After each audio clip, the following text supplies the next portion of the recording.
Hi everyone, welcome back to another episode of Technologyglance. In this video, I'm going to guide you through how you can ignore messages from your contact list on Pinterest. So, let's get started. Watch till the end and don't forget to subscribe to Technologyglance by hitting the subscribe button and press the bell icon so that you'll never miss another update. Without further ado, let's get started. First of all, open the Pinterest app on your device. Tap on your profile icon. Then, select three dots icon.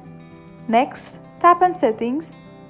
And then select social permissions and activity. From here, tap on message settings. And then select on contacts. Beside the ignore button, you can find a little circular button. Tap on it. And that's it. This is how you can ignore the messages from the contact list on Pinterest. Thanks for watching. If you found this guide helpful, we will love it if you hit the thumbs up button below.